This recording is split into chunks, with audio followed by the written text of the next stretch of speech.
Alright, so welcome to my video on how the federal courts are restricting what the Biden administration can ask of social media companies, which, once you get right down to it, it's just a bunch of Republicans being butthurt that they were called out for going after social media companies.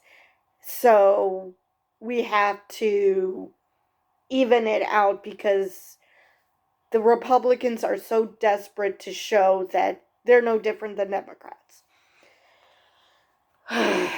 Anyway, to the article.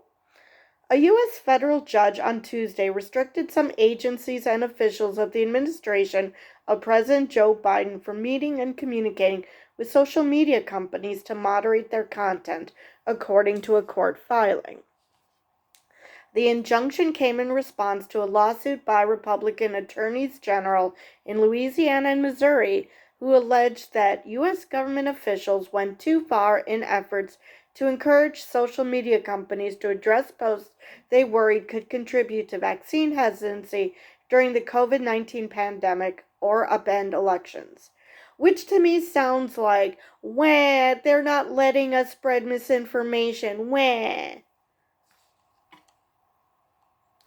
The ruling said government agencies like the Department of Health and Human Services and the FBI could not talk to social media companies for the purpose of urging, encouraging, pressuring, or inducing in any manner the removal, deletion, suppression, or reduction of content containing protected free speech. Are you saying misinformation is free speech? How is those little blue fact checkers that they put underneath, at least of Twitter, that says, yeah, this is bullshit, or even Facebook has been doing it. Yeah, this contains factual misinformation, so that somehow is bad. We're not supposed to fact check you? Cool. Under the Free Speech Clause of the First Amendment of the United States Constitution. I'm gonna say that, like the Second Amendment, you don't have the slightest clue what the First Amendment says. A White House official said the Justice Department was reviewing the order and will evaluate its options. The litigation was originally filed by former Missouri Attorney General Eric Schmitt and Louisiana Attorney General Jeff Landry. Schmitt, who was elected to the U.S. Senate in November, used Twitter to welcome the injunction and called it a win for free speech. I'm going to say when Trump and his administration were whining that that Twitter was dinging their speech as hate speech, I'm going to say you didn't have a problem with that, even though that's not federally protected free speech. I'm going to just put that out there. The order also mentioned by name officials including Department of Homeland Security Secretary Alejandro Mayorkas and Jan Easterly, who heads the Cybersecurity and Infrastructure Security Agency, in its restrictions. Judge Terry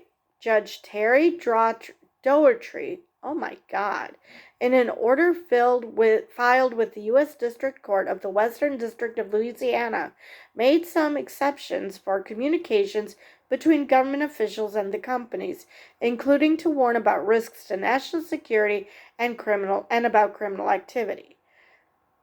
Okay, does that include the pandemic? The injunction was first reported by the Washington Post.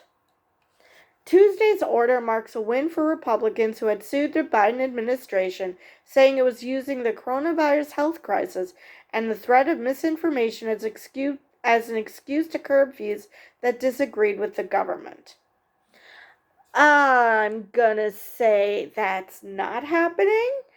Ever since Elon Musk took over Twitter, on the For You part, not the following part, but the For You part, I get inundated with Marjorie Taylor Greene, the GOP, other conservatives. I'm sorry, what curbing has the Biden administration been doing? Oh, that's right, they haven't been. It's just the Republicans being butthurt that they were dinged, so we've got to ding the Biden administration for doing things that they weren't doing because Republicans were doing them. U.S. officials have said they were aiming to tamp down misinformation about COVID vaccines to curb preventable deaths. Facebook and Instagram parent Meta platforms, Twitter, and Alphabet's YouTube did not respond to requests for comment. So, yeah, that's all I have on this article.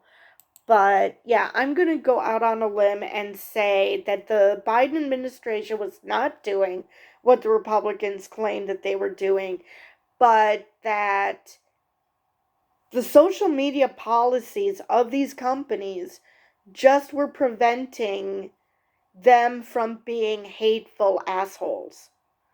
And they were upset that they weren't being allowed, or that there was some sort of fact check saying this is hateful bigotry or whatever.